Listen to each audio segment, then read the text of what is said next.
And there we go. We are underway tonight. I'd like to begin welcoming everybody to the first meeting of the El Dorado Hills Area Planning Advisory Committee for 2021. I'm the chair, John Davey. John Resler, vice chair, is here tonight. Secretary Brooke Washburn is not in attendance right now. And our other vice chair, Kim White, is at a fire board meeting. And so he'll be jumping in as soon as he can. So to begin with right away, I'm going to jump, sorry, too many screens. I'll get it down to 2, I'd be in good shape. There we go. Well, I'm going to start by switching this over here. So here we are, we're beginning our meeting tonight. Our first order of business is call the meeting to order, and then we will adopt our agenda. If there are no objections from APAC officers, any changes we need to make? Seeing none, we'll jump right ahead. So as we begin our meetings, we offer the opportunity for public comment on any item that is not on the agenda tonight. So if it's on the agenda, when we get to that item, everyone participating, we all have sort of an open discussion. But if there's a matter that's not on the agenda tonight that any member of the audience that's attending would like to discuss, go ahead and you can press the raise hand button on Zoom if you're using a version that has a raise hand button. If not, you can bark at me. And if you're on a phone call and you want to jump in, you can press *9. So I'm trying to look at my attendee list. I don't see any hands yet, so seeing no public comment, we'll jump ahead. Wait, sorry, John, I did raise my hand. Just you might have missed it. Chrissy, jump in, please. So I wrote to John Davey on Monday. I've been on a very slow process of trying to get the school zone signals turned back on. Specifically, my kids are at Oak Meadow and it has not been on since September. John suggested that I talk to Mike, I might butcher this, Lilienthal, yes, the chief deputy. And he did get back to me. He did said he was going to do a drive-by, but I figured since Supervisor Heidel, I have you in a small audience here in my dining room, that I would also put it on your radar that I've been through the CHP, the school itself, road maintenance. I just kind of get tossed around in this circle. And like I said, I probably give it like a week, a month before I hit a dead end and get frustrated. And then somebody speeds as I'm dropping my kids off and the bee's back in my bonnet that I would like the school zone signals to be turned back on. So like I said, I have Mike Lilienthal working on it. If you can, Supervisor Heidel, point me in any other direction of who to contact, I would appreciate it. Thank you. And John Vania, you're on, having worked in DOT, is that something DOT controls or is it controlled by the school district itself? I guess I'm not sure who operates that signal you're talking about. Several people don't know who operate those signals. I think it depends on the different school districts. Sometimes the schools do it. I would start with Daryl Brown. Have you talked to Daryl Brown, who's the traffic operations superintendent for DOT? Thank you. Have you talked to Daryl? Do you have his number? No, I do not. Okay, let me look it up real quick for you, okay? If you have them in your Rolodex, I would love that. Yeah, I got it in my electronic Rolodex here. Hold on. So give me a sec here. And I had also suggested if the schools itself not responding directly, that I would go to Buckeye. And yes, and that I did put in an email, but I haven't heard back. Yeah. I'm ringing all the alarm bells now. Yeah, Daryl Brown's number is 530-642-4919. Perfect. Thank you very much. And then he may be, if it is a school district, he will probably be able to give you a contact at the school district directly. Okay? Yes. All right. Thank you. Okay. And Chief Lilly with public safety is always a good contact. So he's got a lot of tentacles out there. So I think you're working down the right alley. Sometimes it just takes time to figure out what's really going on. So yeah. Let me, my office know if you're not getting an answer. You know, if nobody's returning your calls and stuff, please send me an email or call the office, and Cindy will probably respond, and we'll see if we can't rally the troops to get you an answer. All right, perfect. Thank you very much. Right, and Chrissy, I have Daryl's email too. I'll send that over to you just in case. Fabulous. Thank you. Okay, so now's the part of our show. It's an opportunity for us to learn about information that's going on at the county. So this is Supervisor Communications with District 1 Supervisor John Heidel. And I'd like to begin by congratulating Supervisor Heidel. He is the chair of the Board of Supervisors this year. So congratulations, John, and the floor is yours. Thank you, John. And I'd just like to mention a couple things that have happened recently here in January. They're not development related per se, but I think they're important things. So the swearing in of the 2 new supervisors, as well as myself. Every time you go through a 4-year term with the Board of Supervisors, you have to take the oath of office again.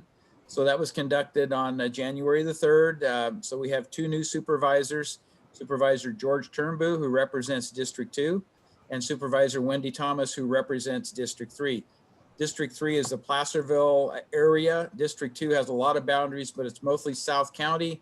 It also includes a large section of El Dorado Hills, splits at the business park, but there's a lot of development. Blackstone, for instance, is in District 2. It's not in District 1. So if you're not familiar with the maps.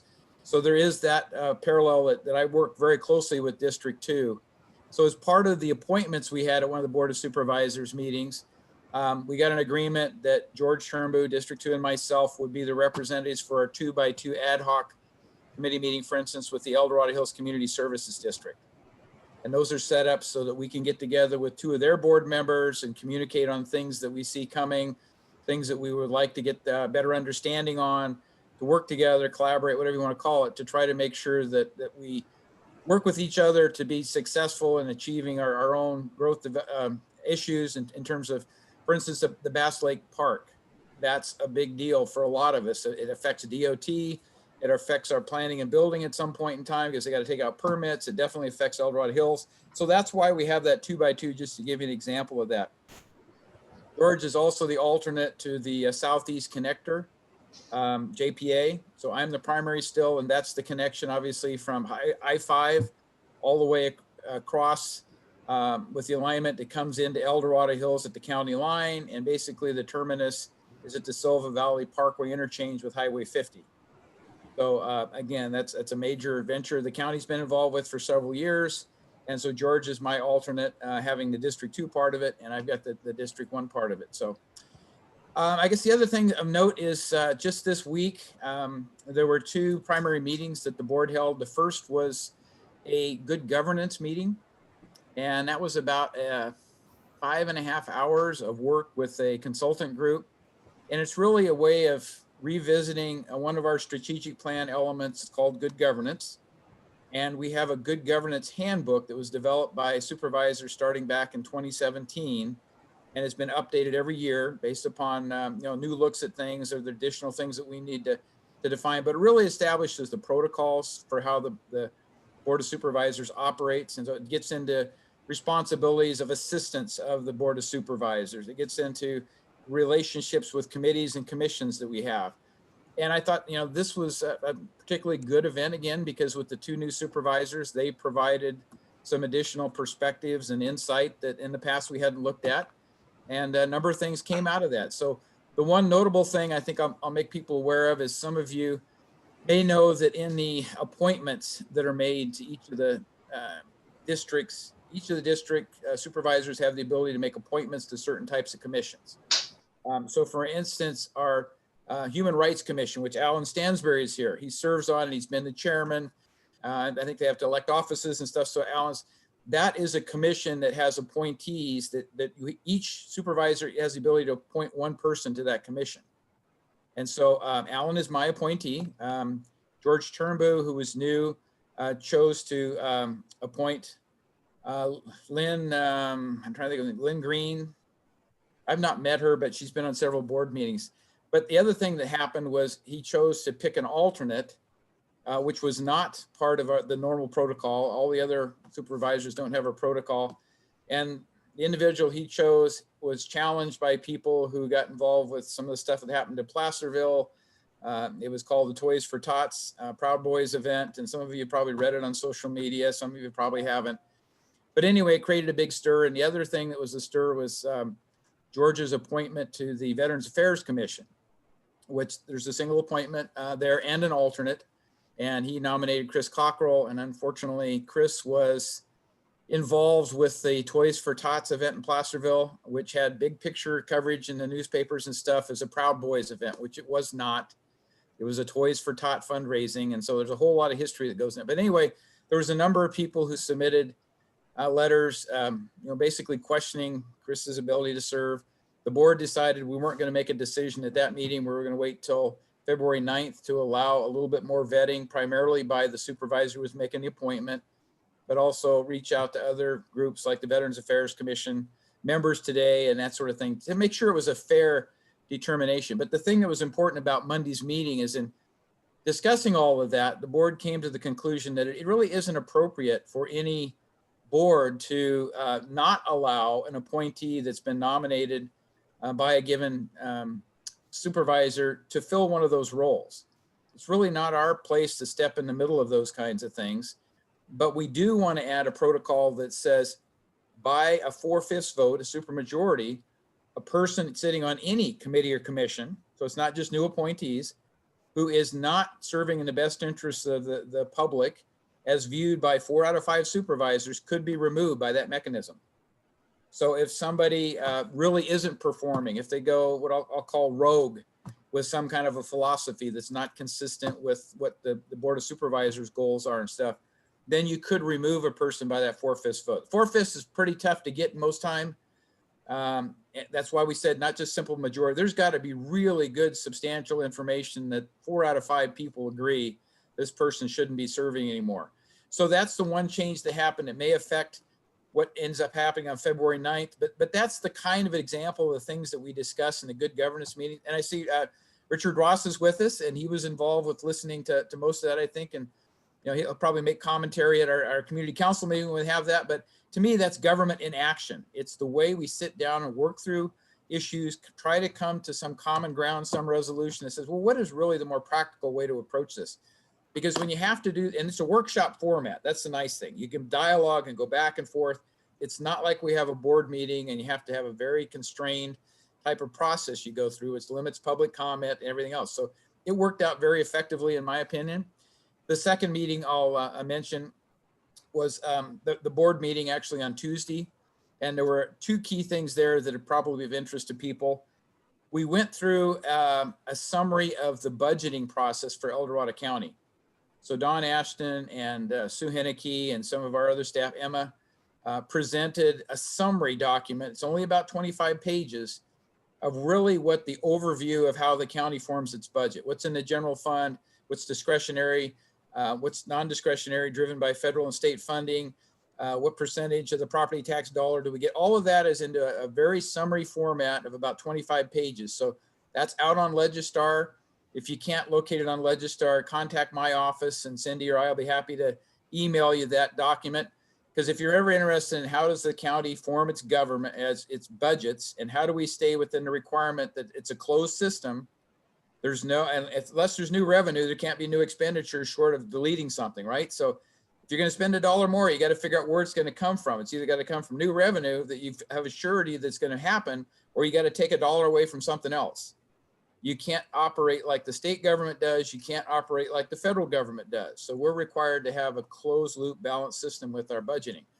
The second thing that's probably a little bit more germane to APAC is that there was a brief presentation made by Rafael Martinez, our Director of Transportation, and that was on description of what the county road fund is and what are the primary services delivered through the county road funds, and then what are the revenue sources, the gas tax that we get from the state, the original gas tax, the SB1 gas tax. It shows all the different funding streams. And he's also got a very interesting history in there that goes back to the 1990s of how much funding the state was providing El Dorado County for road maintenance. And that's really what that whole theme is of that road fund, is road maintenance. It's not new construction and capital improvements, it's road maintenance. And the state has the responsibility for providing funding through gas tax and for road maintenance.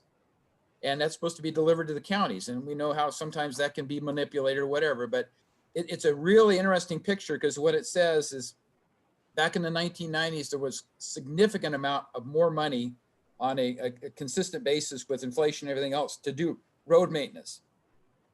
We had to lay off a bunch of people at the county in 2008, 2009 because of the recession that happened. So the staffing got cut down by at least a third. And as a result, it took a long time to build up some of that funding. But when you look at that revenue from the state, it was really on a decline. And even with SB1 approved, it's not even coming close to what the increase in transportation costs are. So the one graph in particular that I like is a histogram that shows you how much money came in from the state and what has been the cost increase for road maintenance over that same basically 30-year period. So that kind of paints the picture of where we are today with the inability to really maintain roads properly. And so it's a really good snapshot of what the road fund is, all the things involved, the bridges, all the other stuff that a lot of people don't think about. Oh, it's not just maintaining our roads. No, it's a whole lot more than just maintaining roads.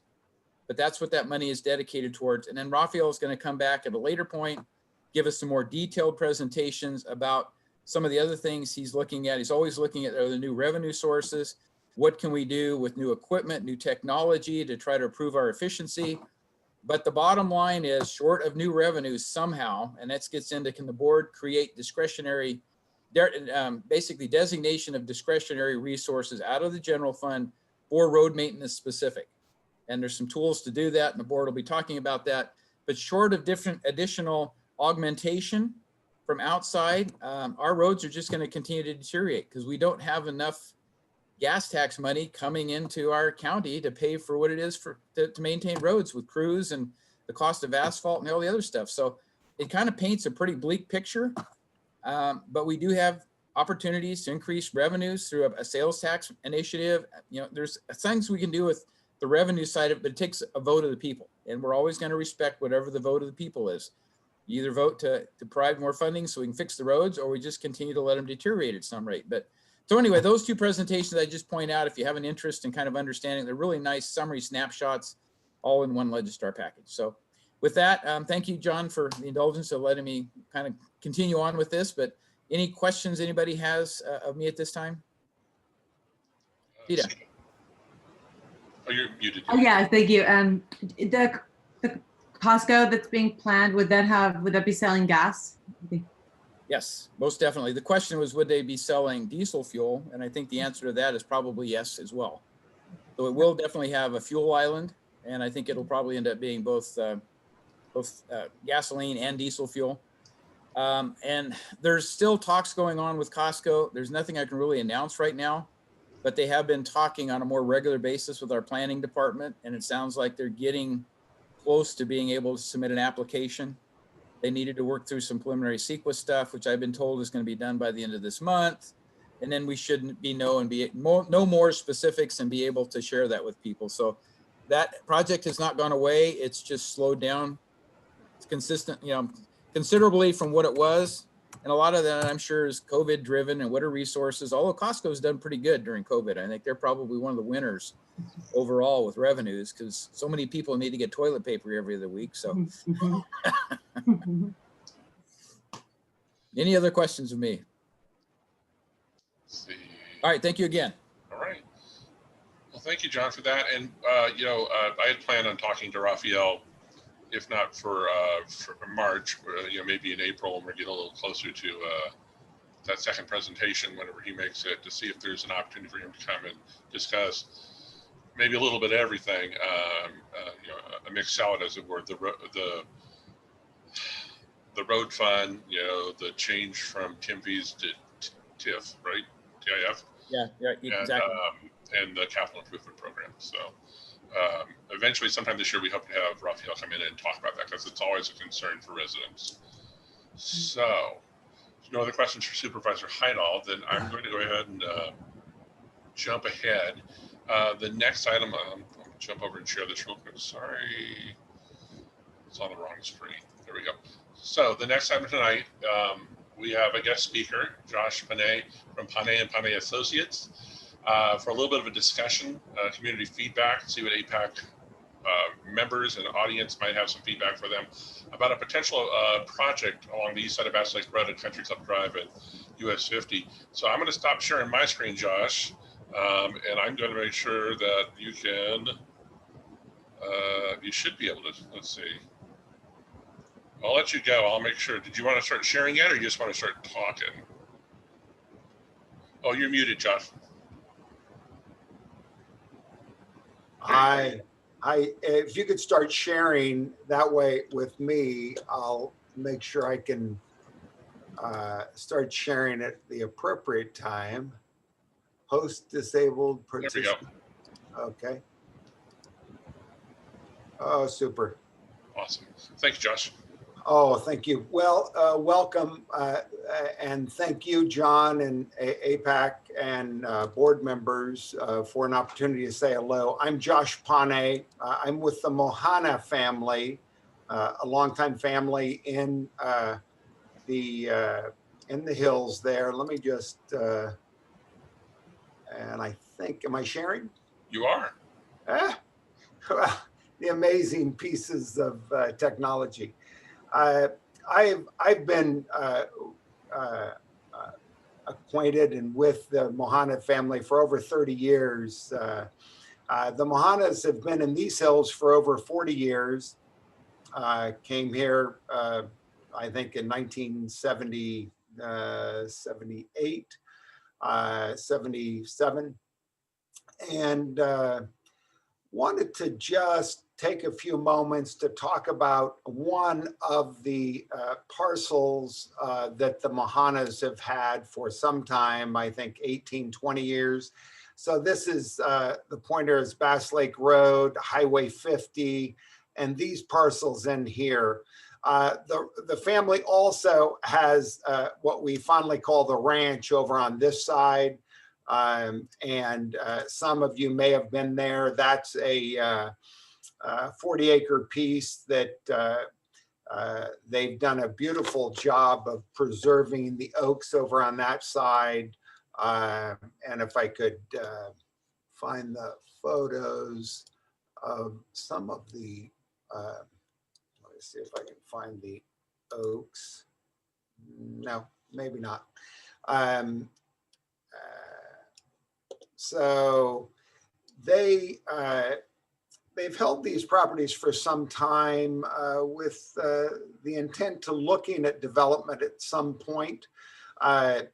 Most recently, as you all probably know, Country Club was extended. I had a hand in helping with that with Supervisor Heidel, settling and resolving all those issues about the alignment of the roadway. This is, you can see the white line is the old city lights line.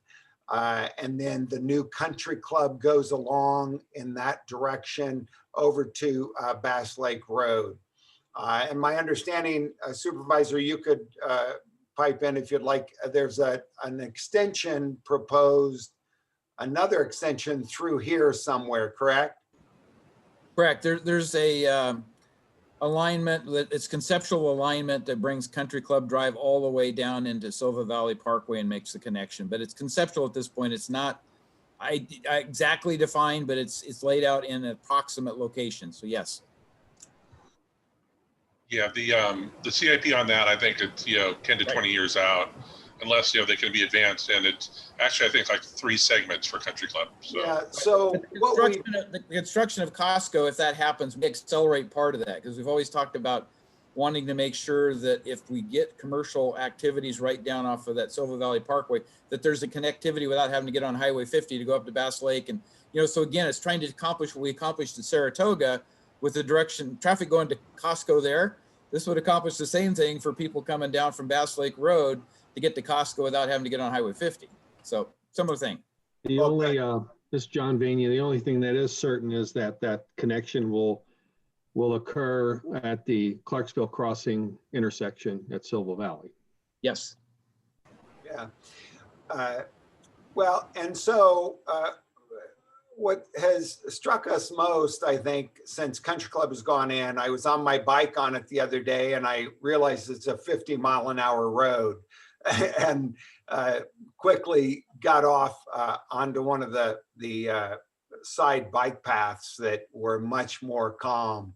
But what the family is looking at there and wanted to reach out to you all is some sort of development down in the whole area, down in the most intense area of traffic down at the highway, and looking at lodging, an event center, perhaps weddings, family gathering, the possibility of conferences, and then in somewhere in here, there's an old dirt trail there, and we're looking at that being a possible village center, looking at both a mixed use of housing and retail and services. And that's really why we're reaching out to see what kinds of services, what kinds of retail are needed in the area. The family, we have some ideas. We've heard from a variety of folks that, you know, a nice wedding venue.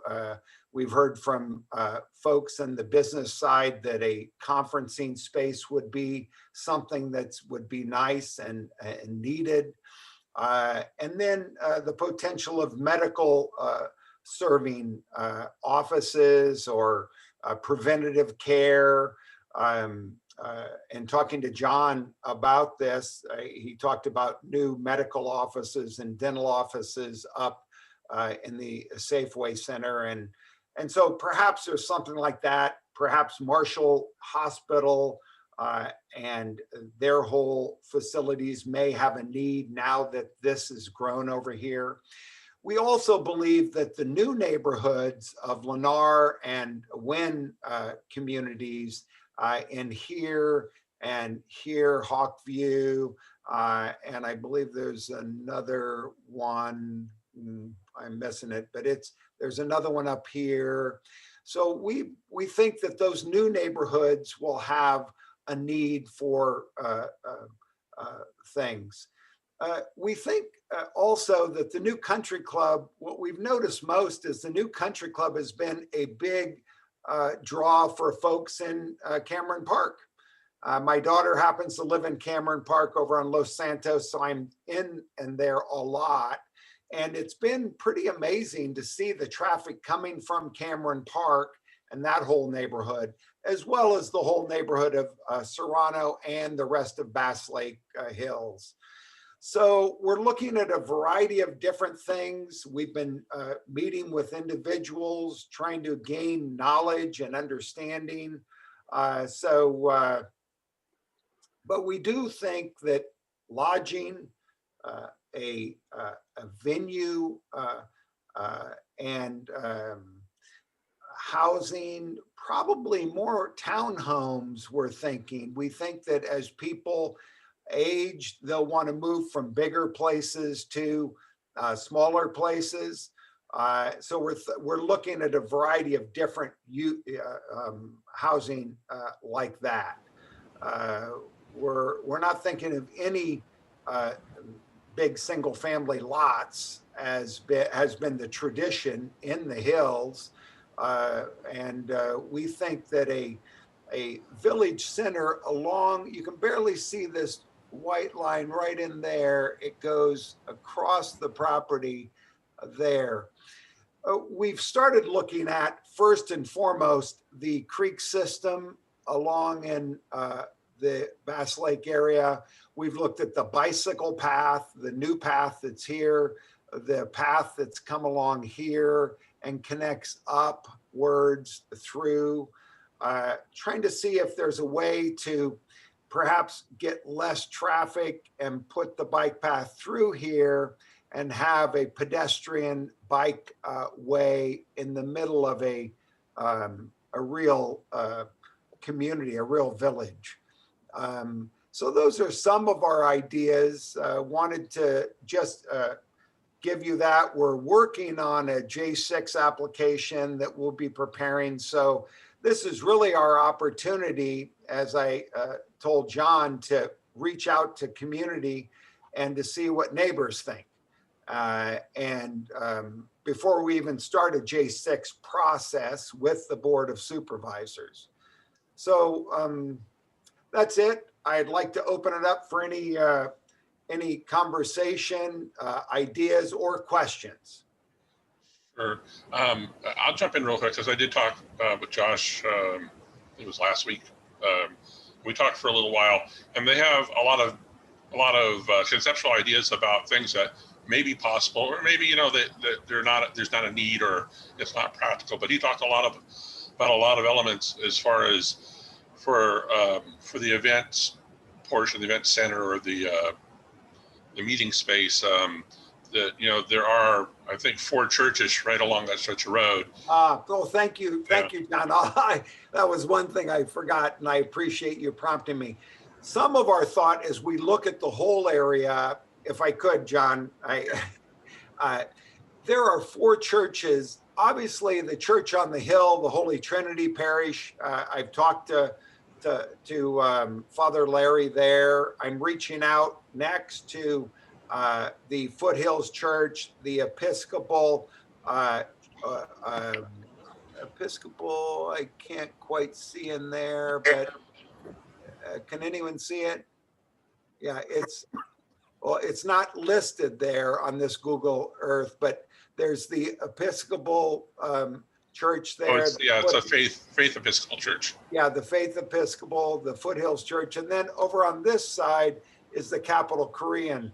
So we think that a connection through us to them each is very key. And we think that those wedding parties, and I had this conversation just recently with Father Larry at Holy Trinity, we think that wedding parties and everything from weddings to a celebration of lives could happen at a venue like we're describing. We also think in just broad terms that the parking at each of these facilities, we're studying how we can, when these major wedding groups go to each of these facilities, have their weddings, and then create an electric shuttle system to bring them back into the wedding venue. Say it's the reception is around the old oaks here that we're looking at, this oak grove as kind of a, leprechaun pad, to use a phrase, a place to gather. And we think that parking once is going to be a benefit to the overall vehicle miles traveled. And so we're studying how we can create a network. The other thing we're looking at is with this old trail, perhaps connecting the Holy Trinity Church, the Foothill Church, the Episcopal Church, and even at some point the Capital Korean Church for carriage rides for the bride, the party, so that we can recreate some of the old West, you might say, and the old-fashioned way that some brides might like to arrive at their wedding venue. So we're studying those types of things, not only on the modern way of vehicle miles traveled and trying to lower that, but also on the old-fashioned kind of town and country way of expanding the thought into perhaps horse and buggy carriages for wedding parties. So we're having fun with that. And so I appreciate you reminding me about that piece, John. I see Tim has his hand up. So Tim, you have to unmute yourself.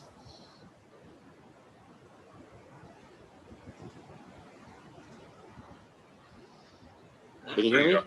Yeah. Okay, thank you. Hey, Josh, a couple of questions. I know you've done, this is very preliminary, and I know you're doing some studies and stuff, but we already have approval for a hotel in the existing town center next to the Mercedes dealership.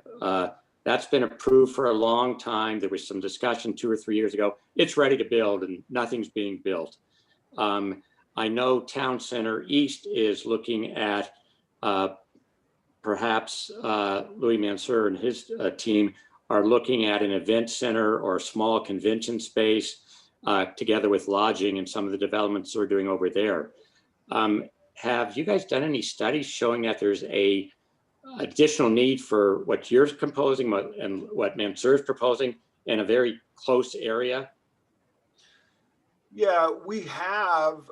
We've retained a hotel consultant, been with the family for over 40 years, but he most recently ran the Sheraton at Sunrise. And he's been talking with hotel groups and feels very confident that there is a real need in the county of El Dorado. There's a lot of hotels, as you may all know, in the Folsom and Sacramento side, Rancho Cordova. But the need in the county, we're being told, is tremendous. And I think, you know, if you look at most developed areas like this, you'll see 2 to 3 to 4 hotels in an area to service a population like Serrano and Cameron Park. And for so long, if you look at the hotels in the Sacramento County side, where all the tax revenues are going, we see that there are some hotels, but we think a more upper end hotel could be of use here. We think that either on the boutique side of one of the major brands we've been talking to, and they all have a boutique type of hotel or a series that's a little more upper end. So we're talking to a lot of them, but yeah, we think that even with those, the one that, well, the site that was proposed in Town Center is now an apartment complex, as you know, and then they're proposing a 1 or 2 on the other side. But I'll tell you something, Tim, we'd love to get you out on site, because when you see the site, you'll know that there'll be no other site like this for wedding parties and family gatherings looking down valley. It's a tremendous view. It's a tremendous piece of property. So we're really looking at it in that way. And we think there'll be a lot of demand. And even with, I'm not sure all the aspects of the meeting space that Mr. Mansour is proposing, but we'll fill a niche that's there in the marketplace. We're confident of that. So yes, thank you. Thank you. When you look at your total of, you mentioned perhaps townhomes. What are you looking at in terms of total number of residences being built and proposed population within the community? Well, we haven't looked at a firm number yet. That's what we'll be exploring in our J6 application. But we think that along this ridge of the property, and we're trying to plan it within the existing topography. So we don't want to make major cuts. We don't want to, you know, these 40-foot cuts that you see in the hillsides. We want to go with the existing topography. And so we're trying to look along this area right here. There's a beautiful oak tree right here. There's this grove here, and look and see what we can comfortably build in both retail services, shops, small shops, and then apartments above that, perhaps some townhomes above that. And then in this area, we're looking at what we can get in for townhomes and how they would lay in the hills, and as you know, these hills are to lay it in a way that fits with the topography of the hills. That's what the specific plan calls for. That's what we're going to attempt to do. And then on this side, we're looking at more commercial because it's so traffic oriented. along the country club and along in the highway facing. So try to create an area that's commercialized along the edge, and then through the center, a mixed of uses, trying to follow the county's general plan on mixed use developments. And then in here, townhomes that we think could be very successful. And people who are downsizing and people who are just looking for a smaller place just to buy for as well. So those are all some of our ideas. The numbers we'll probably get to by the time, or the rough numbers, by the time we get to the J6 application. But we are studying that. So I can't give you firm numbers, but I can give you kind of where we're thinking of things. Okay, thank you. Can I ask one other question? How many acres are we looking at? You know, we're looking at, we have several parcels here, so it's 60 to 80 acres total. And you've got to recognize that, you know, this Grove of Oaks will be, as the plan calls, standing away from those to give it probably an acre to an acre plus. This will be looking at open space along here. Around this major oak, we'll be looking at complete open space. So it just depends. There's a lot of oaks up on the hill and here.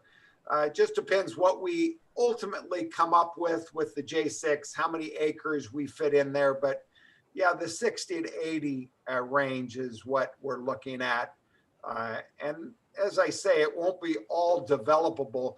We're creating a path and looking like a proposed bikeway through the center, perhaps to suggest to the county bikeway here to come up and go this way. We're also looking at a potential bike and pedestrian bridge at Country Club. We believe that the new administration in DC will immediately have an infrastructure plan coming up, and we want to be ready to take advantage of any of that. I listened to the governor's press conference last week, and it looks like they're going to be readying for an infrastructure plan to combine with the federal plan. So we're going to be urging, and I've had initial conversations with Rafael Martinez about this. And he said, well, let's sit down and look at it. We got a lot of programs to do, but you know, a wood, steel truss bridge that would be a beautiful piece to do both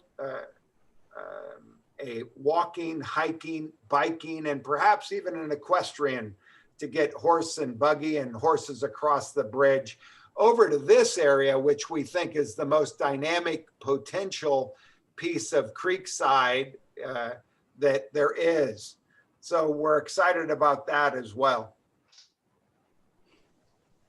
Hey, Josh, I just wanted to let you know that we had a discussion on economic development stuff with the county today, and the Aloft, I'm not sure how you pronounce it, hotel is going to be built within town center. It's going to be very close to the Mercedes dealership. They're expected to be pulling permits very soon.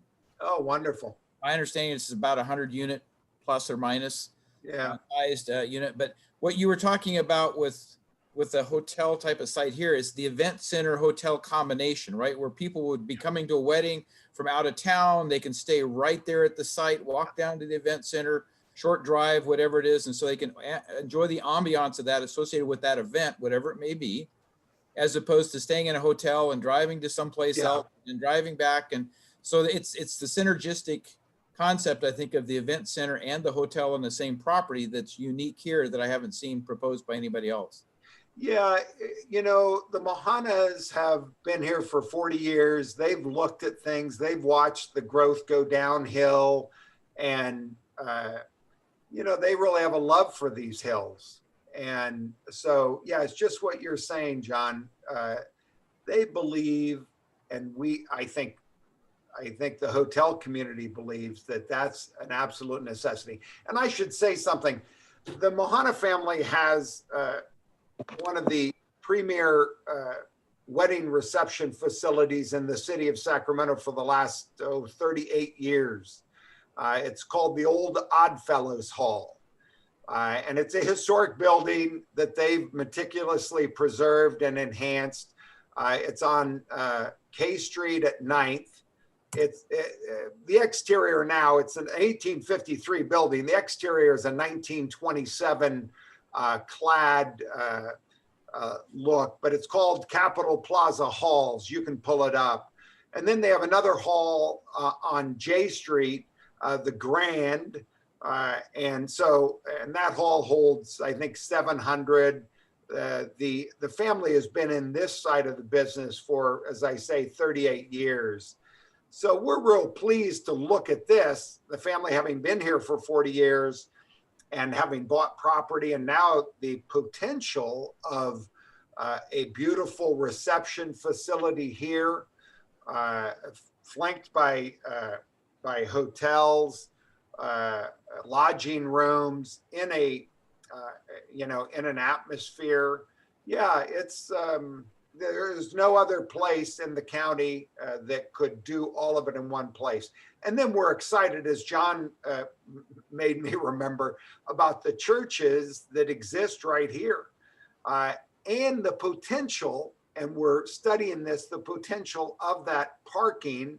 And I broached it with Father Larry on last week. When you can leave cars in one place and then shuttle people with electric, everything from electric buses to electric golf carts. We're excited about that. So, Tim, I know that was a long answer, but gives you kind of a sense. Okay. Does anybody else have any other questions? You can press the raise hand button, or if your raise hand button doesn't work, start talking and we'll pay attention to you. Okay, I'm not seeing any hands going up. And again, so the other question I would ask is that this is all highly conceptual right now.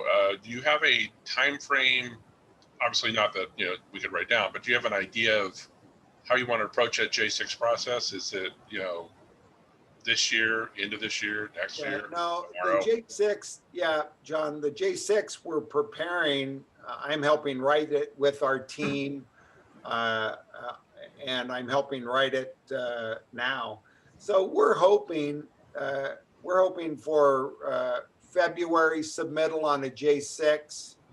The Mahanas have envisioned this for many years. So as we talk to a variety of different people, we're getting a real sense that there's a real need. And as we talk to hoteliers and the Mahanas know the wedding business very well and all the family gathering business, we would like to move this up to the Board of Supervisors by February. Okay. Well, then with that, there's no other questions. You have an open invitation to come back and discuss this. Any changes or any? And let me also do this in the chat. I'd like to just put my email, or maybe I can put it as the meeting goes on, and my phone number, I guess. And then let me just see. I don't know if Mr. Mohammed Mahana is on the line. Mo, are you on? Let me just see. He was going to join us. Let me just. If he's on the phone call. Huh? Yeah, Josh, I'm here. I'm just not that capable. I'm an old dinosaur now. I'm not capable of doing all these Zoom. So Michael helped me. Thank you, Michael. Just wanted to say hello to everyone, especially Carpenter, George, John Heidel, the other John. There are several Johns and everyone else. But Josh, I am here. It was really pleasure to hear the conversations, and it's just encapsulating 35 years of neighborhood activities, and we are really proud of community developing to a point that we can really showcase it. So hopefully our hospitality division, with the help of CTA Engineering, Craig Sandberg has been helping us a lot. George Carpenter has been a neighbor of us over there for a while. We have lots of neighbors. We just need to bring fellowship and a spirit of cooperation, as John Heidel indicated in the very, very beginning of conversation, good governance, good fellowship, and there is no need for the market and the revenue going down to Folsom. We want to capture them in the hotels that we will be building. We are getting a lot of inspiration from Placerville. I have been blessed to be in Placerville for a while, and we are going to be using some of those architectural features. There's an Oddfellows Temple building right on the old Lincoln Highway that goes through Placerville. And of course, Lincoln Highway goes through our property, ranch property, the other 40 acres that we have west of this property, west of Bass Lake Road. And of course, the major Oddfellows Temple building, as Josh indicated, at the corner of 9th and K Street, 3 blocks away from the Capitol, which I restored personally when I was younger and happier 40 years ago. Awesome. So we will be at your service.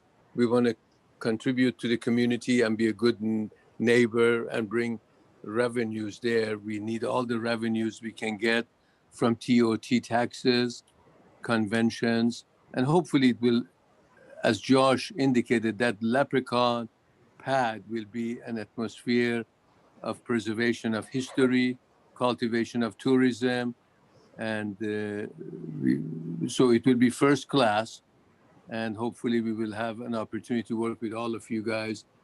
I think Josh put that picture. This is a 700-year-old oak tree that I trimmed, and with my staff for the last 30 years.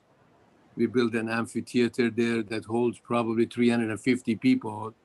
This is a little showroom that we built, and then some landscaping that I did on part-time basis for the last 30 years or so. That is the ranch property, 40 acre, right before we get to Silva Valley Road.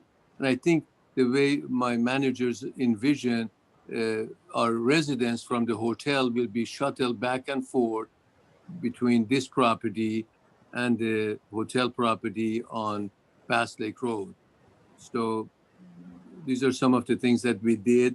We want to share all of these with you guys. You're welcome to come in, enjoy it, see it, and hopefully we will do a first-class project at those hills. Mr. Mansour has done a great job. George with Lennar have done good work. There are other people that have done wonderful work. Serrano is beautiful, a little expensive out of my budget, but hopefully we want to bring some public assembly venue at a decent, reasonable pricing. I think I just don't want to take any more time. We will have our opportunities to present our packages with our architects, land planners, landscape engineers, the whole team at J6, and then subsequent meetings and so forth. Yeah, and so thank you. I think this, and I put these photos up to kind of show, and some of you have been here, and you're welcome to the ranch side. And as Mr. Mohana has said, this is what he's done in his spare time. As he says, it's his golf. And I'm kind of a golfer like this too, although I go to golf every once in a while. But it shows the care and the desire to take care of the beauty of the hills. So wanted to leave you with that, and thank you all. I'll leave my information in the chat. And please give me a call on mobile or text me a message or email me. And we're happy to meet, show everyone the ranch and show everyone the site. And we're really looking for your ideas because we believe that it's in your neighborhoods all around us in a 2.5-3 mile radius that we will find the best possible uses that will service you all. So thank you very much and look forward. Well, thank you, Josh. Thank you, Mr. Mohana. Thank And you. we appreciate you taking time tonight. And of course, you have an open invitation for when the project progresses and you have more status updates or more to share probably after that J6. Reach out and we'll be available. The community would like to be involved. So thank you again. Okay. Hey, thank you, John. Thank you, guys. Thank you, Supervisor. Okay, and if you go ahead and stop sharing your screen now, Josh, I'll. Yeah, now you're. Okay, well, how about if I do this? Oh, stop sharing. There you go, perfect. Awesome. There I am. Okay. So, moving along tonight, we have another opportunity to hear from another guest. I'm going to go ahead and jump this into here. And so it's Design Review 20-0002. It's a proposed two-story, 32,000 square foot medical office building. And with us tonight, if you're ready to take a look at this, is Dr. Brian Hunt. And Dr. Hunt, I appreciate you taking the time to be here tonight. I know you had a conflicting schedule and we were really trying to make sure that the community heard about your project. Would you like to share the screen tonight, or do you just want to talk through it? Just talk for tonight. I didn't have time to prepare any videos. I have one image. I have one image from your application package I could probably throw up if you want me to have that on there. Oh, sure. Sure, and it's very simple. So there it is. We thank you again for coming tonight. Oh, thank you for the invite. Okay, it's all yours.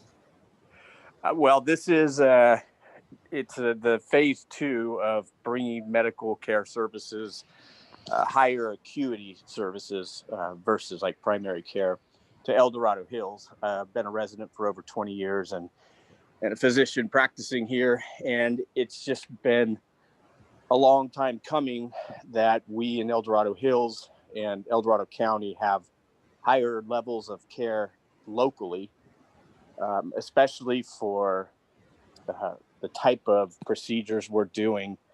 And it dovetails with the surgery center that I just built, which is West Coast Joint and Spine. So this medical office building will be next door to the surgery center. The design is very similar, so it'll kind of match the surgery center in a lot of ways. And it's going to house mainly orthopedics and pain management, gastroenterology, and I'm trying to get cardiology.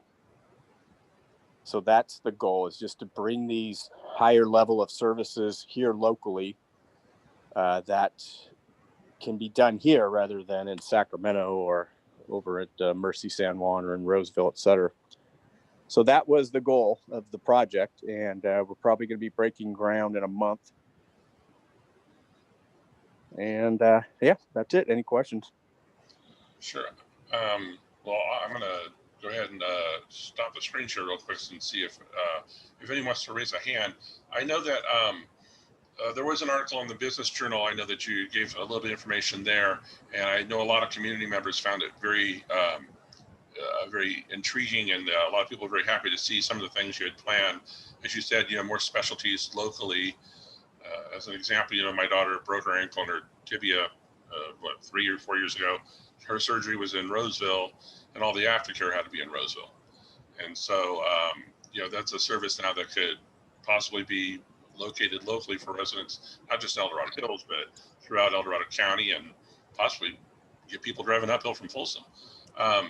So I know that one of your goals was more doctors closer here, and that you want to, I think that part of that article was that you talked about local doctors possibly investing with you, and making that commitment to locate here. So you're talking about possibly local doctors moving their part of their practice or part of their activities into the new building.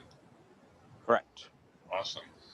And you had your TAC meeting a couple months ago, and I don't remember if there was any significant changes presented at the TAC meeting. I'm trying to think if there. Can I hold on? Oh, yeah. John, can I just ask one question? Sure, Brooke, go ahead. So this development is near and dear to me. I may know one of the physicians that's coming in. I'm very excited. But that being said, It's also really close to my home, and one of the issues that the neighbors have raised is whether or not there'll be a sidewalk put in that will adjoin. There's a temporary sidewalk right now in front of the first medical structure, but there's no sidewalk in the open land area. As far as I know, the sidewalk will be in place. Okay, because that's one of the big concerns. Yeah, there has to be. And, you know, it's not my decision as the owner of the site and the project, but I definitely would be very surprised if they did not want us to put a sidewalk in, because that's going to be a busy street. Yeah, as it stands now, we just have that bike lane, and then there's just the raw land, and that's also an area right by a kids bus stop. So as the traffic has been picking up, I know a lot of neighbors have expressed a lot of concern. I think there's a temporary sidewalk in front of the other building. No, it's permanent. And as I recall, when I was doing that building, that was the game plan, was to continue that sidewalk all the way through. Okay. Yeah, I believe at the TAC meeting, that was one of the conversation points, that the sidewalk would, at least in front of your project, be continued. And I don't recall, much more of the sidewalk, just in front of your project. I don't know about the continuation, perhaps on the way all the way to Arrowhead or at Finders, but I know they did talk about in front of your project that there would be a sidewalk. Yeah, I mean, we have plenty of land for the project, so there would be no reason not to do the sidewalk. Makes perfect sense to do it. My only question about the side, is the existing sidewalk concrete or is it AB? Is it asphalt based? No, it's concrete. asphalt based. It's not. No, I don't. It's a loose asphalt. It's not a finished concrete to match like the other permanent sidewalks that are in place as soon as you go past oh gosh, is it Arrowhead right there? So right at the corner that you go where the new Saratoga development is going in, the Starbucks, that's all a finished concrete sidewalk. I would presume it's asphalt concrete, not asphalt base. So then the thinking would be that until the 4 lanes is put in, the county is probably requiring that to be, so it'll be easy to remove when they come in with the 4 lanes, and then they'll do a permanent Portland concrete cement sidewalk. Or why do it twice? You put something down, you have to tear it out and put it in again, and people. I'm not opposed to that, but I'm just, the black surface is difficult to walk on in the summer. I know we've had this discussion before, but I'm just thinking what DOT is thinking. But I'd rather. John, can I just raise one point to that? The width, there's actually a differential in width too. So as more people are traveling, the temporary sidewalk is not, it's not fitting the same measurements as a permanent sidewalk would. And I can just envision as people are riding their bikes or walking, it is difficult. I walk it every day. I know DOT has plans for that, for 4 lanes, and I'll bet they could put the permanent sidewalk in the appropriate location, but you'd have to talk to DOT about that. Sure. I'll raise the other issues too on Saratoga at the same time. Just kidding. I'm sure you will. Yeah. Okay. Are there any more questions for Dr. Hunt? I don't see any hands coming up, so it looks like there's no more questions. But I heard from a lot of community members that were very interested when they saw the article in the Business Journal, and it's always great to get the information directly from the applicant or from the from the project developer before they start seeing walls going up. So to answer those questions in advance, I think that there's a sense of excitement about these facilities coming into the community, and it's something we've lacked for a long time. So we wanted to extend the opportunity for you to come and brag a little bit about it, and we look forward to seeing how your project progresses. Thank you, appreciate it, and thank you for inviting me. I'm happy to be in this community for a long time. Well, and again, thank you for your time tonight. We appreciate it. All right, guys, take care. Thank you. All right, thank you. Okay. I'm going to once again switch over. The last item on our agenda tonight, it's we have a resident subcommittee working on the White Rock Road noise study report, and John Reslier and some residents in the area have worked on this quite a bit.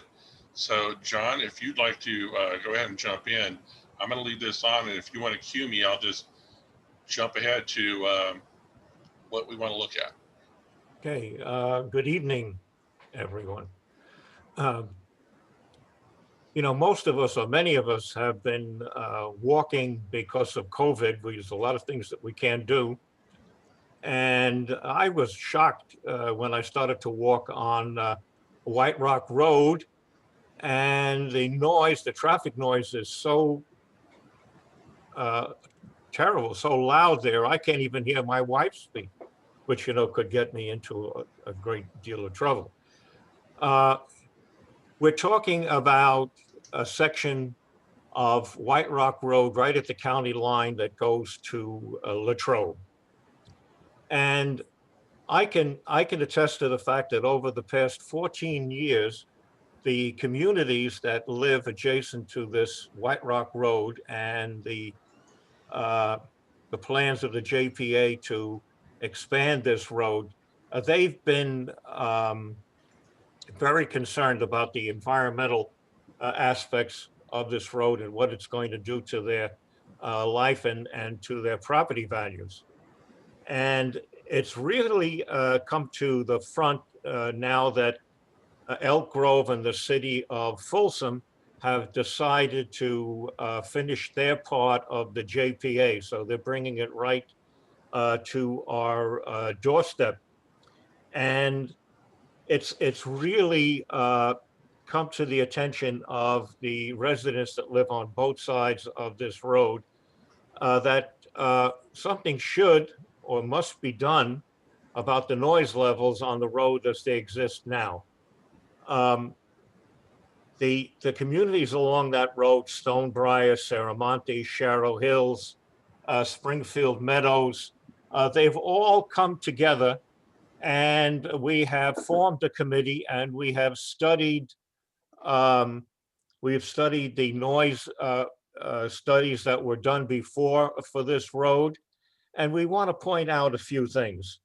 First of all, there are things that are going to happen or have happened that I don't think anybody anticipated when they did their first noise study. For example, the significant influx of traffic because of Folsom, the new Folsom City off of White Rock. You have that Sierra Monte development. You have Heritage 1, Heritage 2, Heritage 3. You have plans for a new Empire Ranch interchange that will go to Highway 50. You have the city of Folsom that has banned truck traffic from their road, which we appreciate, which will probably wind up coming down White Rock Road. So all of these things could not have been appreciated or taken into consideration when the original noise study was done. And we want to bring that up now as a basis to actually think about and have a noise study. I want to, could you put up the slides for us, John?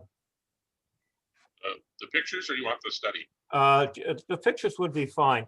We have a member of the committee, Jeff Lewis, who's a retired traffic engineer, and he would like to speak about the different types of noise barriers that exist now and things that are being built, to new standards.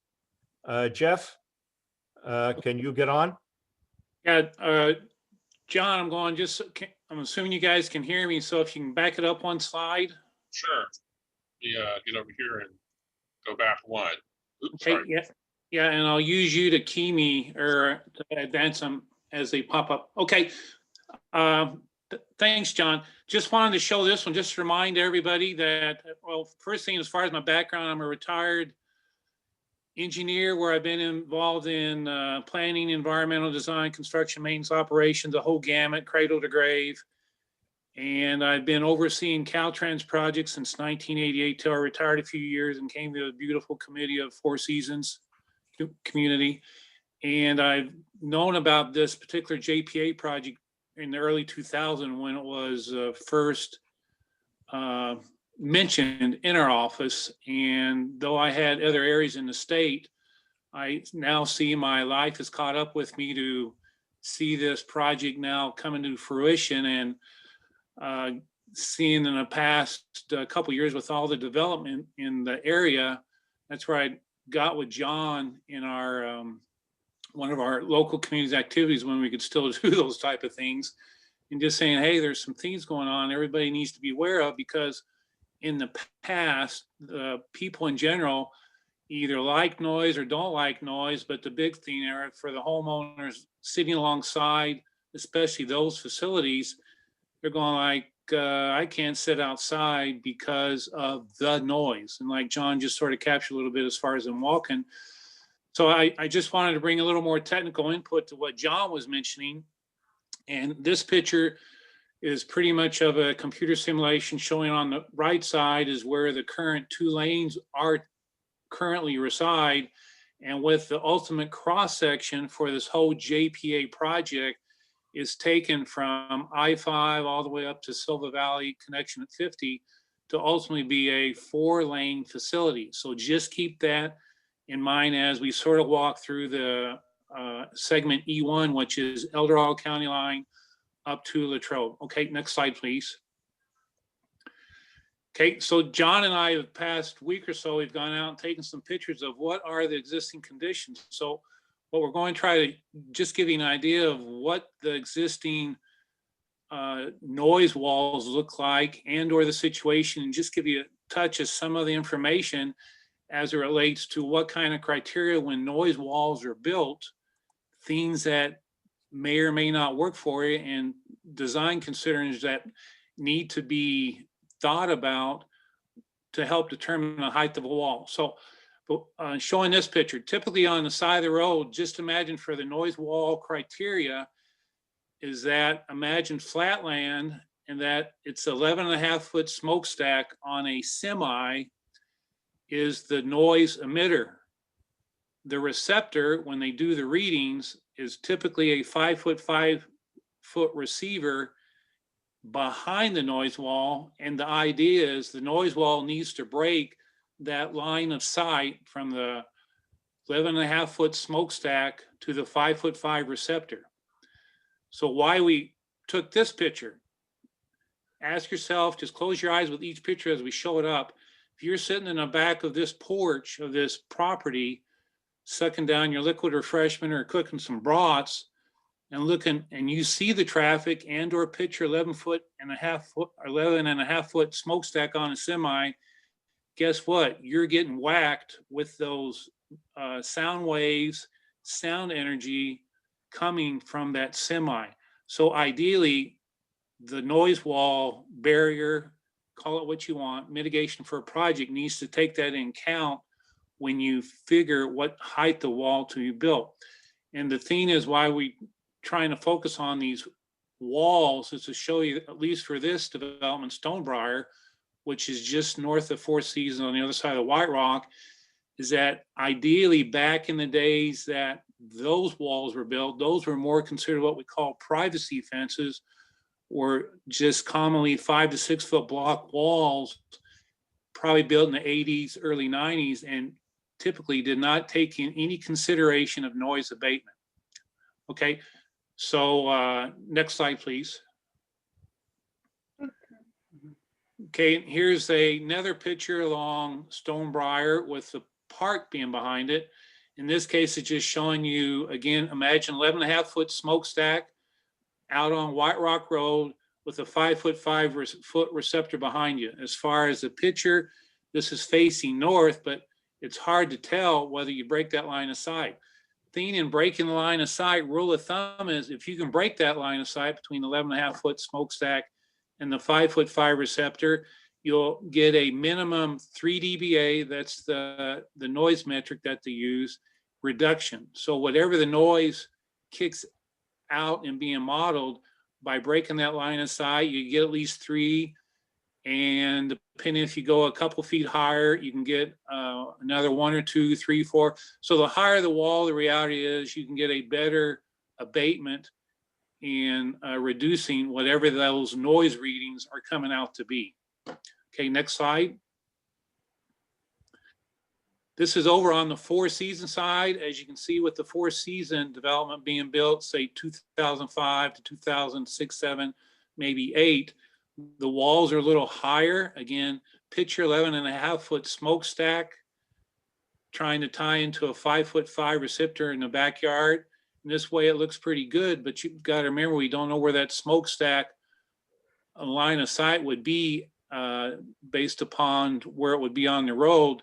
So again, those could be noise, sound waves that could hit that wall and eventually peel over onto the backside, even if it did break the line of sight. So this is just trying to give you another little bit of a comparison.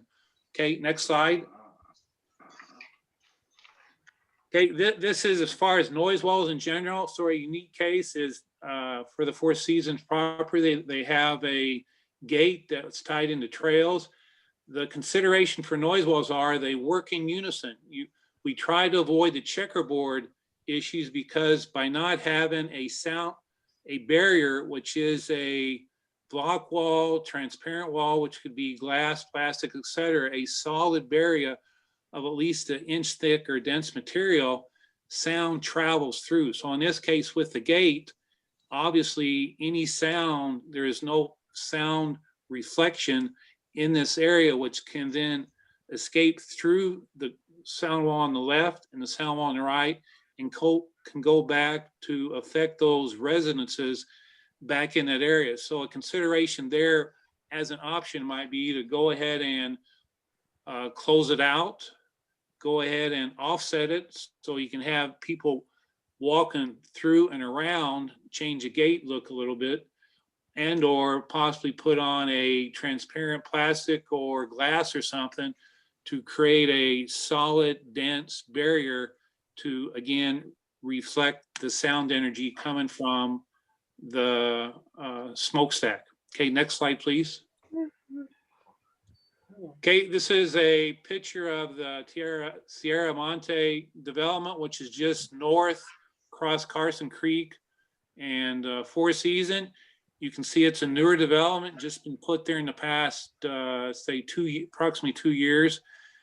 And you can see for their development, they're actually up on a raised foundation, as you can see from the rock wall. But then for their fence, they've actually got probably 8 to 10 foot high privacy fence, again, pointing out that the higher they go, less worry about noise infiltrating up and over their wall into, I'm assuming they have a back porch or try and protect and or the kids' play area.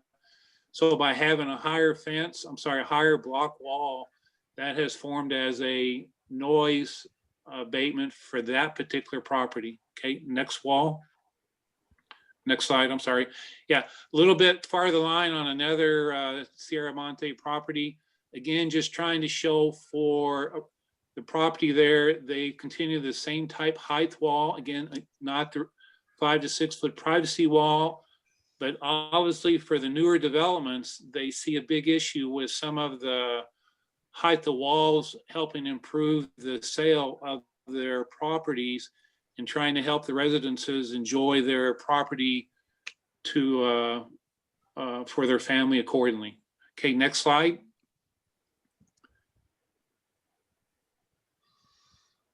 Okay, this one we're just trying to show again what John mentioned, the various properties and development in the area. And again, the ones we just showed you, Tierra Monte, and this is just south on the southern edge of Latrobe, farther down from Park Place, that this is also a kind of wall that could be built. In this case, it's a 3 to 4 foot block wall. Notice the transparent wall on the top.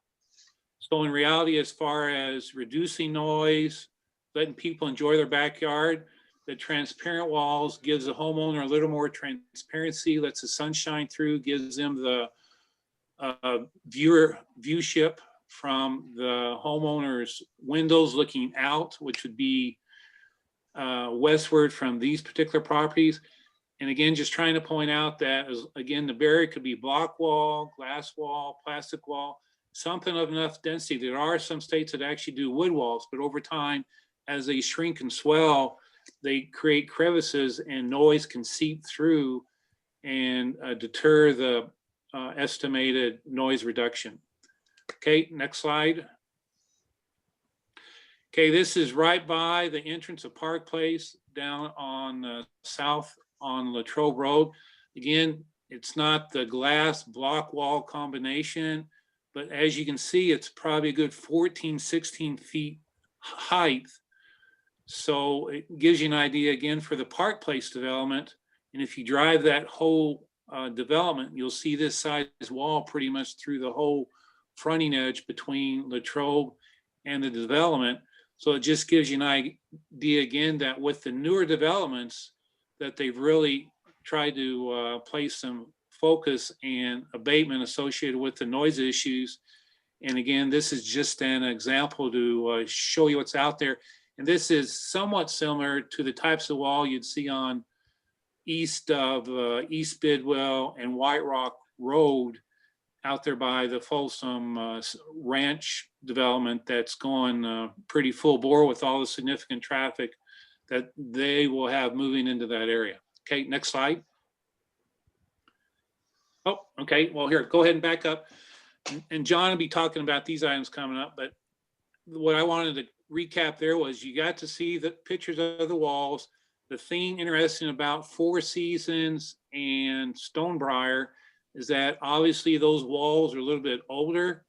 As far as just so you know, nationally, the noise policies for transportation projects nationwide really didn't kick into the mid to late 90s. So any developments prior to then, in most cases, especially in my prior job, I saw many cases nationwide where walls abatement had not necessarily been considered. Therefore, getting back to the noise study that our little review committee looked at, is that some of the things I just wanted to mention that need to be considered from my viewpoint is that the current noise readings are where the current noise readings done in 2015, and they were ran out to 2035 as an example. Well, the catch was they're also supposed to do predicted noise level, which was 2035. But what was interesting for the noise study that was furnished to us is that down off of East Bidwell and White Rock Road, their noise readings ran from the future noise readings ran from mid 60s to the mid 70s. And that was for that 4-lane of traffic through that cross section, where if you move that same 4-lane cross section of traffic up to the White Rock area, noise was only in the high to low 60s.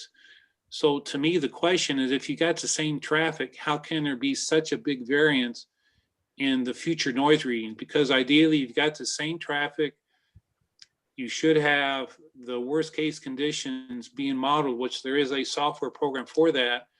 And in the modeling, it was showing they used 40 miles per hour versus 55. So there's one little discrepancy. Another thing was in the traffic in the modeling, they were showing 1100 to 1200 based upon that traffic. Well, in reality, the AASHTO Green Book, nationally used by all states, level C service is usually 2,000 to 2,200 cars per lane. So I'm just trying to bring out different things that with some new noise studies, updating it, bring it up with the evolution of all the development, I'm pretty sure you're going to see those noise readings consistently jump up to where the walls would be warranted and that homeowners are impacted. Therefore, that noise walls should be considered for properties and or retrofits. And sort of the beauty with Four Season and Briar Place is that with the existing walls there, that they could potentially consider going ahead and building the walls earlier versus later, because right now, under the current improvement plan for El Dorado County, the walls are showing year 2039 or year 2040. So that would mean that the current homeowners would have to wait over 15 to 20 plus years before they may have any consideration of noise. So there is opportunity to possibly go out with just a noise barrier type project and get that taken care of, which, just so you know, in my previous job, again, that was one way that on numerous projects I was involved in, we were able to pull some funding out and help address the issues for the impacted property owners to help reduce the noise for their livable conditions. And then once the actual roadway gets funded, it's full bore for them to go ahead, because the property owners of noise from the traffic, noise from the construction, guess what? You've already abated it, and that's sort of a dead issue at that point. But again, working with John, we're just trying to bring different options, considerations up for your ideas. And I know John's got a few more things he'd like to say. And thank you for your time to give you this little bit of overview. Thank you. Thank you. John, can we go back to our recommendations on the bullet points? There you go. Or the recommendations, you want the full thing? I can't see the bottom of it. Oh. See, well, the recommendations are, these are sort of the things that Jeff had addressed. Yes, these are the things that he addressed, the things that I addressed. And then if we go down to our recommendations, which is, let's see. Oh, here we are. Okay, thank you, John. What the committee has recommended after studying and looking at these different factors that have changed the noise in this area and current policies on how walls are built and how high they're built, and all of the things that Jeff pointed out, which I think he did a really, really fine job showing you what is there now, especially for the folks in Stonebriar, and showing what could be done and how it could be done. We are recommending that the noise study be updated, that there would be an update of the current noise study to identify these additional noise impacts. To my knowledge, the JPA, neither the JPA or the El Dorado County DOT has ever done a survey of the property owners that live along this route along White Rock. I think it's incumbent upon them to do a survey to find out what the neighbors feel, all of the property owners feel about the noise that's there now and how they would like to see it mitigated. We would like to have them implement constructing, adding justified noise sound walls. Now, we gave you some ideas on things that could be built on top of the walls, those glass noise barriers, something along that line.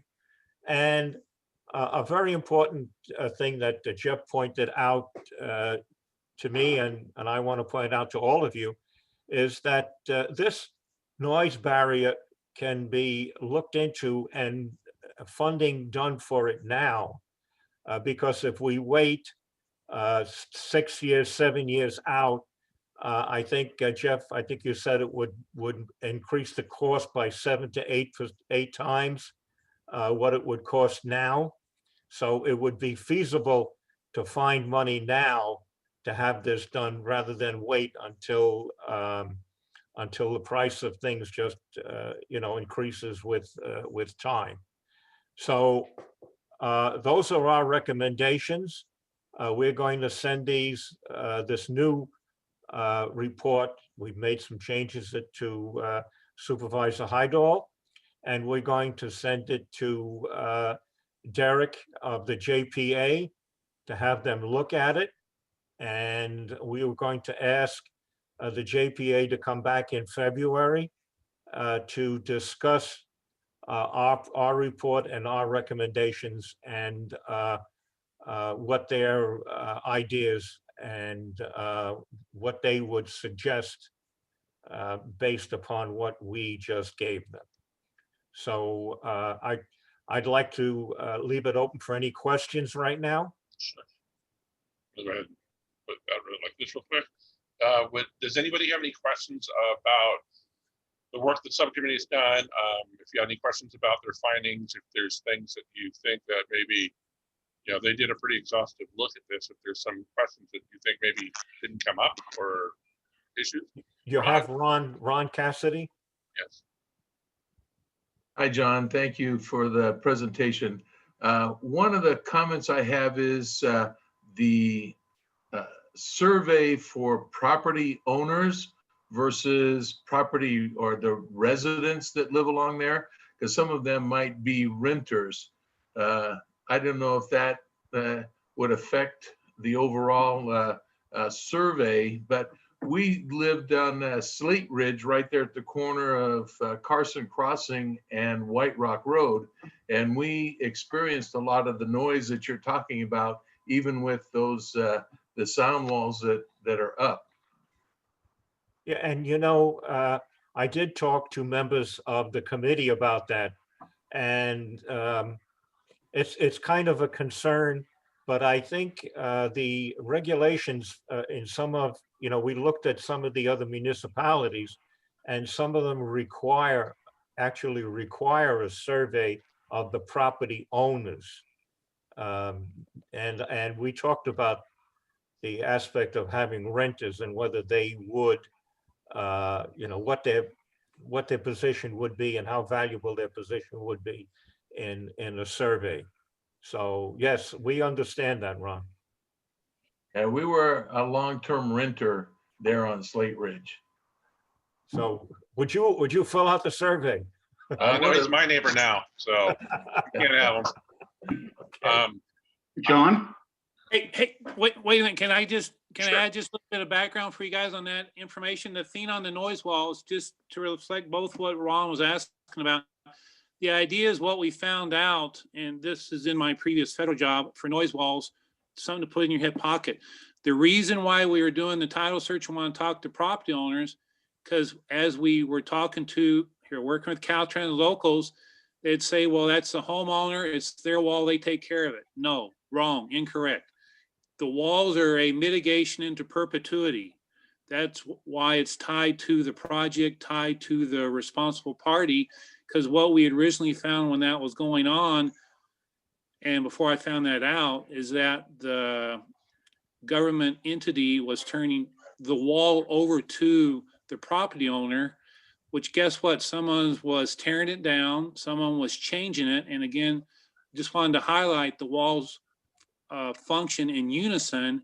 So you'd have one neighbor having a nice wall and the other homeowner came in and blasted it, and or what I found when they were using glass, they didn't use safety glass. So here you had a homeowner that had this glass wall popped by vandalism, shooting, whatever, and nobody had fixed it. And I was going like, wait a minute, that was mitigation for our project. Therefore, that's responsible of the party, the government party, to retain maintenance of it. And so the property owner wouldn't have to worry about future changes and or additional costs. So just a little thing on the background why, to me, surveying the homeowners is good. Surveying the renters would be good, but the property owners got the call because it's their property. They're the ones that are getting affected by the noise if when they move back and or sell it. And again, just a little background for you guys to keep that in mind when the survey, when the survey comes out. John, to expand on Ron's comment, I believe we should also take a look at Carson Crossing, the entire loop, as part of the survey study target. I don't believe you can actually look at White Rocks and Carson Crossing independently. They all flow into one another. And certainly as a heritage resident, we're painfully aware of the noise issues associated also with that juncture of White Rocks and Carson Crossing. So if that could be incorporated, I would greatly appreciate it. Well, it wouldn't be part of the JPA connector, but I don't know. Jeff, what do you think? Do you think that could be part of this? Well, here, surveys can go to whoever wants to do the survey. As far as within limits of the JPA project, it's what I would say off the cuff would be between Carson Crossing and a White Rock Road intersection, that again, the walls form as unison. So it would typically be the walls adjacent to White Rock, and then any overlapping, I'd say 10, 20, 30 feet down the line and Carson Crossing tying into White Rock for the wraparound. As far as Carson Creek, et cetera, that would tie to that particular route's speed, traffic, et cetera, and et cetera, et cetera. And that's outside the scope of the current JPA project based upon what I've seen to date. Perhaps it needs to be expanded. Can I say something? Go ahead, Patrice, then we have Tim, and then we have Chrissy. So go ahead, Patrice. I'm pretty new to the area. I've been here about 1.5 years, and I live in Four Seasons. I did look at a house on Slate Ridge when I was looking to buy a house, but it was so noisy from the road. I was in the backyard and I thought I could not relax and enjoy my backyard if I lived here. So it's definitely noticeable. And another concern of mine is the speed limit. I think 55 is awfully fast for especially when you hit the top of that hill going down by Bidwell, it's 35. And people are just driving like crazy out there. And if it's 55, some people are going to go 65. That's just how people are. And considering these are next to senior communities and people walk, and it's just a safety issue, I think. I mean, I always feel like people are riding my tail when I'm even going the speed limit. So it's kind of something I'm concerned about. I know that that intersection at Carson Crossing and White Rock has always been a concern with residents, especially with the development going on now in Folsom Ranch, and the proposed improvements. But typically, I think they did the speed surveys, and it's the 85th percentile of the average speed is what they basically go with for the speed limit. Okay. So slow down, and maybe they'll drop the speed limit. Tim, you were next, and then Chrissy will be right after you. Yeah, John and Jeff, it was really a great report. And thank you for taking the time and effort. John, my question is really to you. What is it you want from APAC? You've done a subcommittee report, but you've already indicated you're going to send it to the JPA. You're going to send it to some other people. Obviously, I would advise you, is a report coming from you guys or is it coming from APAC? I guess that's my first question. And if we're sending it out, then I think you need to expand who you're sending it to. I would send it, officially to Commissioner Vegna at the Planning Department. I would send it out to Supervisor Heidel. Maybe send it to all planning commissioners, all supervisors, just to let them know you've got a community group and the residents of those communities are very active on this and are concerned about it. So expand the communication and who you're sending it to. And second, what is it you want from APAC? Do you want us to approve the report? Do you want us to just let you go to the next level and wait till the responses come back? Tim, thank you for bringing that up. Yes, because this is actually a subcommittee of APAC, we would like to have APAC vote on this report and approve it or not approve it, and then send it, if it is approved, to, we were just thinking of Supervisor Heidel and the JPA, but I think your point is very well taken. We should send it to our DOT and whatever authorities have a scope on this road. So that's what we'd like you to do. We'd like you to take a vote, and then we would send it out to the appropriate people if it passes. So thank you, Tim, for bringing that up. Yes. Right. And then I'll ask that question real quick. And I'm sorry, Chrissy, I keep getting in your way. Should we plan a vote for February? Let members review the written report a little more detail. It's posted on the website now. And then just have that vote in February, and we'll see if the JPA can attend the February meeting. If they can't, we'll plan for March. Or would you rather do the vote tonight with what's been presented? All right, I would like to have APAC approve or not approve this report now, and then send it to the appropriate parties and ask the JPA and Supervisor Heidel and whoever wants to come down along with the community and then discuss the report. I think it's important to have APAC have a say whether they approve or not approve this report. Then we're going to go to Chrissy. What I'll do when we're done with comments is I'll ask if somebody wants to make a motion to have the vote tonight. If we get a second, then we'll go ahead and conduct the vote. Is that fair? Okay, Chrissy, go right ahead. Yeah, these are newbie questions, so I apologize if they're a little off topic or already been discussed.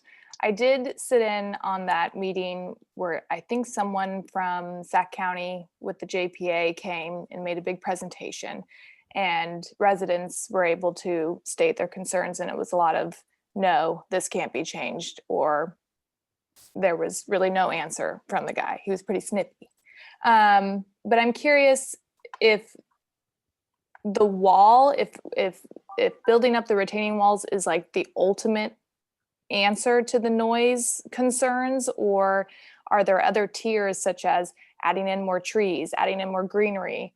I think I saw something in one of the recommendations about a different kind of asphalt, a rubber substance.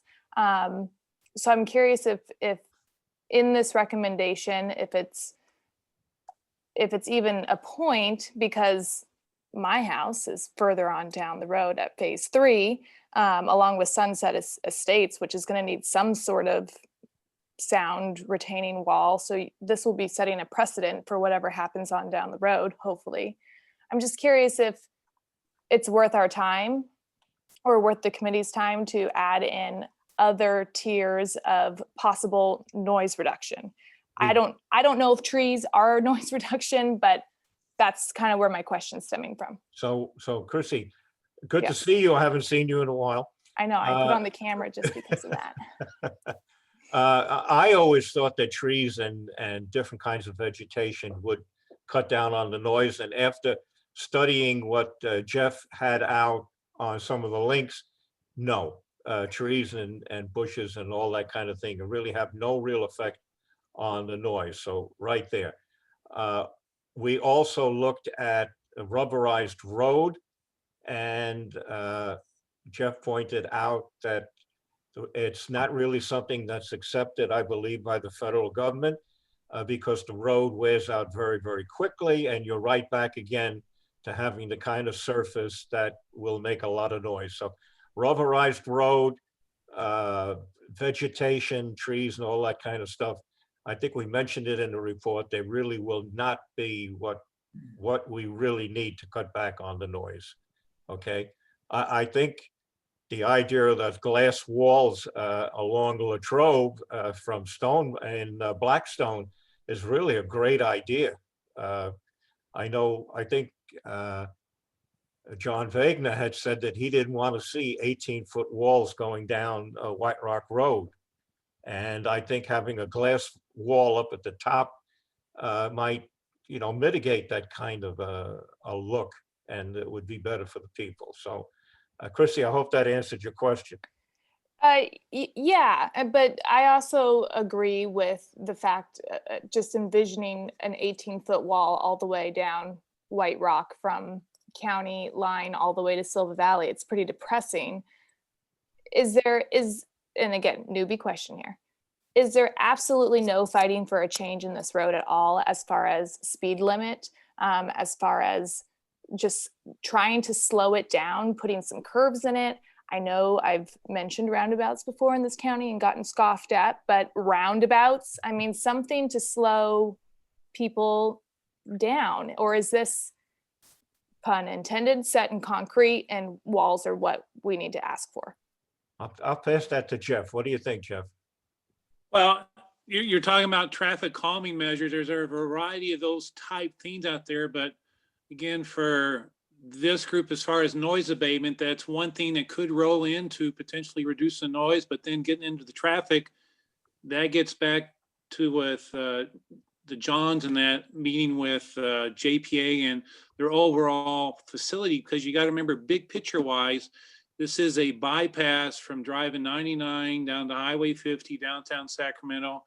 And so as a connector, in essence, a bypass, you'll see these in Atlanta, Washington, DC, Chicago, Portland, et cetera, that the original scope, from the way I understand it, going back to 15, 20 years ago, they wanted a higher type facility to move the traffic quicker.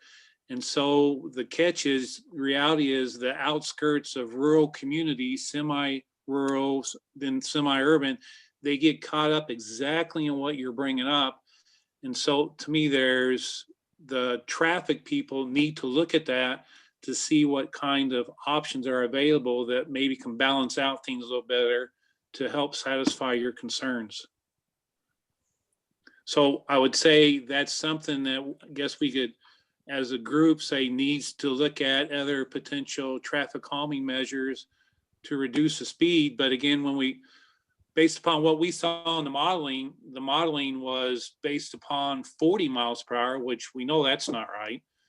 And so we're sort of hitting the modeling from both ends now, where I'm saying we can't even get the modeling done at the scope speed, let alone a reduced speed. So to me, everything's fair game initially, just to bring everybody in for the brainstorming, which is the way it should be. That's why we're trying to help educate and inform you guys as far as what's all available, to bring a little more background. And before I forget here, John, John, in the stuff that he did post, he put in 3 links that's tied to other state DOTs from 2 minutes to, I think it's 8-minute videos, that if you get some time listening, and to give you a little bit better idea of what other states have out there as far as what they've done for in their states for noise abatement.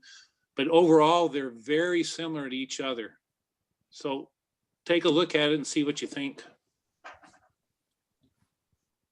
I see it's Carol Smith is a hand up.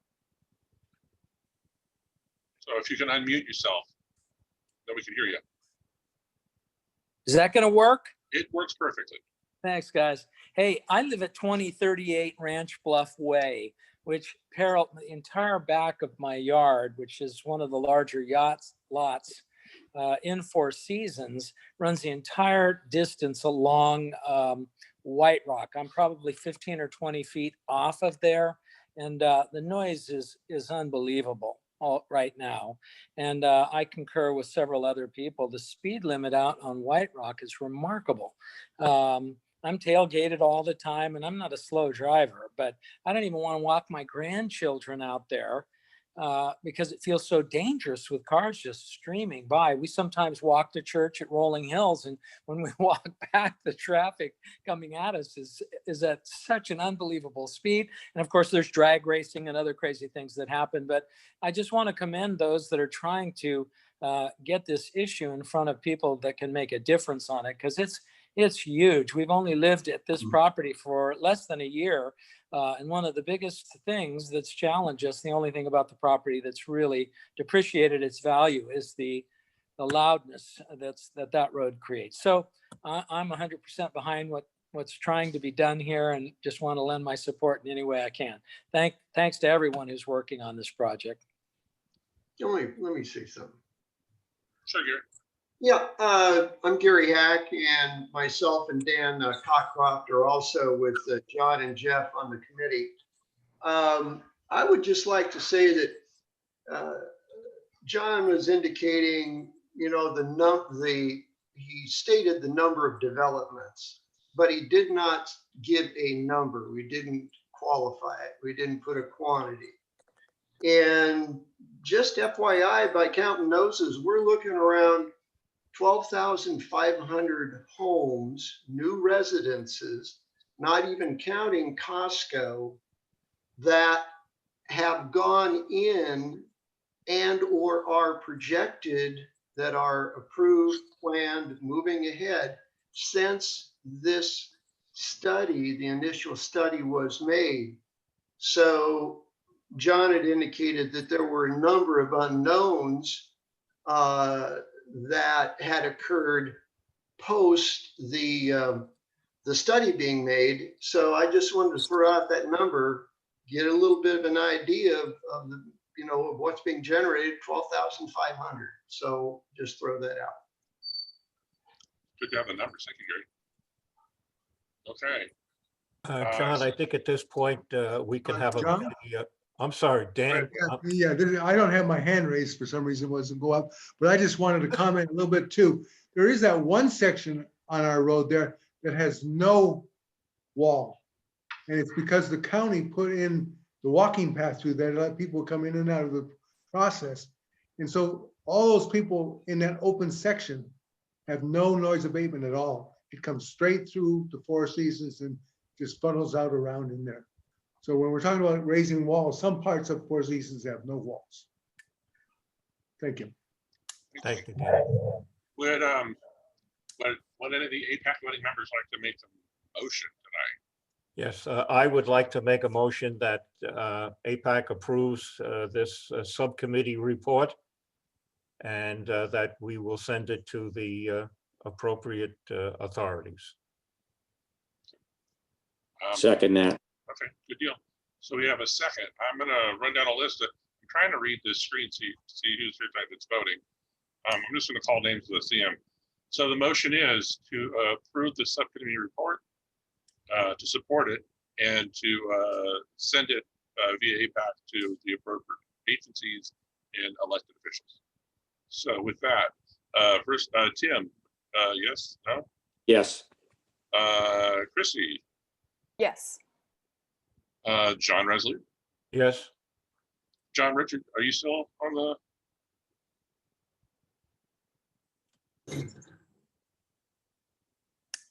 Did I get you, John? Looks like he's muted. Oh.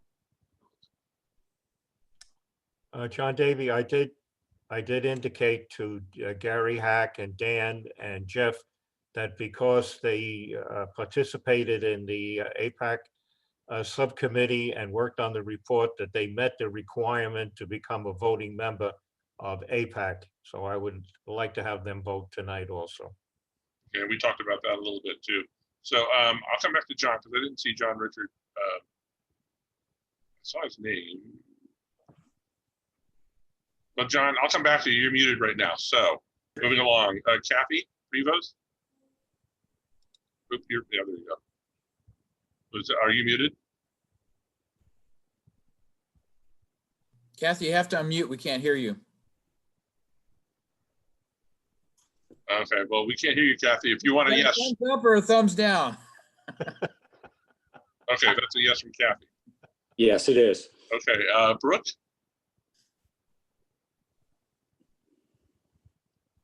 Brooke, I saw Brooke earlier. Did she ask a question? I don't know if Brooke's on. Okay, I don't see Brooke on there. I'll come to me and I'll say yes. And then we're going to go to, let's see. Hold on. Make sure I have all this recorded. So, Jeff? Yes. That's a yes. And Dan, would you like to cast the vote? Yes. All right. And who else, John? Who am I missing? It was Gary. Oh, Gary, that's right. Yes. Okay. Okay. So Well, that's this motion passes. The majority of APAC voting members voting in the affirmative. So we'll go ahead, John, and get that onto the APAC letterhead, and then I'll communicate that to you, and then we'll confirm that everything's correct on it, and we'll get it submitted. All right. And then our expectation is that we will invite the JPA to come in and discuss this with us after they've had a chance to review it. If they're available for February, that'll be great. If not, we would schedule a future date like March, April, whatever their availability is. And I'd also ask them to maybe give us a brief update on where things are at and how things might have changed since like perhaps last time we heard about it at the community council. Okay. I would like to thank everyone for their patience, for sitting tonight and listening. We tried to keep it as concise as possible. And I thank you again. I thank everyone. I thank all the committee members for working on this, and also from all of the people who commented tonight. All of you are directly affected by this noise. So thank you all. And thank you, Jeff, for all of your expertise. Much appreciated. And I also would like to reiterate what John just mentioned, is that, hey, it takes, we're volunteers. Jeff might be the closest thing to an expert we have, but we're volunteers. We're looking out for the benefit of our community, and as development projects are proposed, how do we get the best result? The best for the applicant, the developer, best for our residents, and the best for the county. So, and it is, it's a lot of hours and a lot of volunteerism. So thank you one and all. Okay, with that, I think. So John, just let me suggest that from a county department perspective, we certainly have Department of Transportation. Yeah. It's Director of Planning and Building. Yep. The planning department, and then the Transportation Commission itself, which would probably go to John, who's the current chair. I believe they have to renominate officers, but that's a way to keep everybody in the, it's kind of a courtesy copy on some of them. DOT will have a direct engagement with the JPA engineering team and stuff in terms of responding at the February meeting, if that's when it's scheduled. But to keep everybody aware of these kinds of situations, because I'm seeing them all over the place with things that have been done years ago in El Dorado County. And there's a lot of new standards, and it's how do you bring everything up to standard? And sometimes the studies don't provide proper mitigation. So you got to bring it out as a public. John, could I ask you to send either John Davey or myself an email listing some of the people that you think we should contact, some of the agencies that you think we should contact, so we don't miss anyone? I'll email Cindy tomorrow. That'll work. We got it. Okay. All right. Thank you, John. Yep. Okay. Hey, John? Oh, Tim, go ahead. Yeah, I'd just like to welcome Dan, Jeff, and Gary to the voting membership of APAC. You've pretty much increased it by about 30% tonight. So we welcome you. We hope you will continue to work on this project, but you also volunteer some time and expertise and energy to some of the other projects that will be coming up before APAC in the forthcoming year. So again, welcome and thank you. Thank you, Tim. That was my last my last call out was that, again, we're volunteers, and we have a number of projects coming in the future that a lot of them south of Highway 50 along the Trove there's a lot of the draft environmental impact reports coming. Would love some participation if anybody has an interest. Our email addresses are all on the agenda tonight, or you can email us, just go to the website and grab the info at edhapac.org. But we're always looking for participation, and there are things that we don't look at or see the other members of the communities, might have already encountered or have questions about. So there are no bad questions. We are looking forward to any assistance we can get. So with that, I'm going to jump over just so everybody can see it. We're going to adjourn the meeting tonight. Next meeting is Wednesday, February 10th. It will be virtual and online. We appreciate everybody taking the time to participate. And we're only a couple minutes over. So thank you one and all for attending tonight, and we look forward to seeing you again next month. Thank you, John. Thank you, John. Thank you, John. Great job. Thank you. Great job, guys. Yep. All righty. Thank you. Okay. Good evening. Thank you, John.